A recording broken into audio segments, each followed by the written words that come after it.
Hi viewers, welcome to Anu health and hair care. இன்றைக்கி தினம் ஒரு டிப்ஸில் இன்றைக்கி நம்ம என்ன பார்க்க போகிறோன்னா இந்த எள்ளுருண்டை தாங்க. இந்த எள்ளுருண்டை எத்தனை பேத்துக்கு ரொம்ப பிடிக்கும்? எனக்கு ரொம்ப பிடிக்கும் இந்த எள்ளுருண்டை. உங்களுக்கு யாருக்கெல்லாம் பிடிக்கும் அப்படின்னு சொல்லி கமெண்ட் பாக்ஸில் கமெண்ட் பண்ணுங்கள். இந்த எள்ளுருண்டை வச்சு தாங்க இன்றைக்கி பார்க்க போகிறோம். தினம் ஒரு டிப்ஸில் வந்துட்டு ஹெல்த்தியான டிப்ஸில் வந்துட்டு இது ரொம்பவுமே முக்கியமானது எள்ளுருண்டை. இந்த எள்ளுருண்டை பார்த்திங்கன்னா உடம்பை வந்துட்டு ரொம்பவுமே சூடாக வைத்திருக்க உதவும். அது மட்டும் இல்லாமல் நோய் எதிர்ப்பு சக்தியை அதிகரிக்கவும், எலும்புகளை வலுப்படுத்தவும், முடி வளர்ச்சியை தூண்டுறதுக்கும் ரொம்ப உதவியாக இருக்கிறது இந்த எள்ளுருண்டைங்க. இரத்த அழுத்தத்தை கட்டுப்படுத்தவும் ரொம்ப யூஸ்ஃபுல்லாக இருக்குது. அது மட்டும் இல்லாமல் இதில் பார்த்திங்கன்னா எள்ளுருண்டையில் நிறைய விட்டமின் இ, மெக்னீஷியம், ஒமேகா, துத்தநாகம், கால்சியம், இரும்பு சத்து போன்ற நிறைய சத்துக்கள் இதில் ரொம்ப கொட்டி கொடுத்துருக்கு.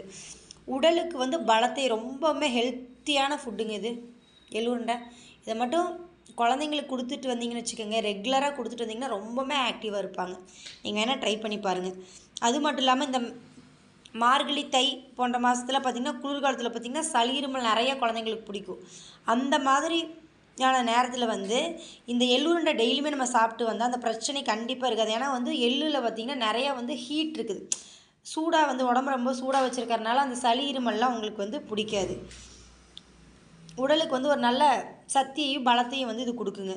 அது வெறும் எல்லாம் சாப்பிடாம இதோட வெல்லத்தோடு சாப்பிட்றதுனால இதோட மருத்துவ குணங்கள் ரொம்பவுமே அதிகம். அதாவது நாட்டு சக்கரை அப்படின்னு சொல்லுவாங்க, அது இல்லாட்டி இந்த ப்ரௌன் கலர் இருக்க அந்த வெல்லம் சேர்த்து சாப்பிட்ணும். வெள்ளை சக்கரை சேர்க்கக்கூடாது.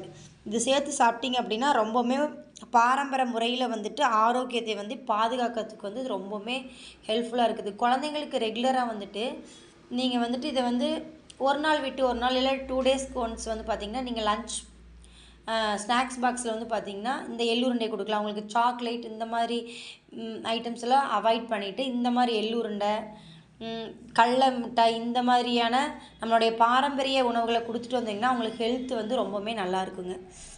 ஓகே ஃப்ரெண்ட்ஸ், உங்களுக்கு யார் யாரெல்லாம் இந்த எள்ளுருண்டையை சாப்பிட்ருக்கீங்க, யார் யாருக்கெல்லாம் எள்ளுருண்டை ரொம்ப பிடிக்கும் அப்படின்னு சொல்லி கமெண்ட் பாக்ஸில் எனக்கு கமெண்ட் பண்ணுங்கள்.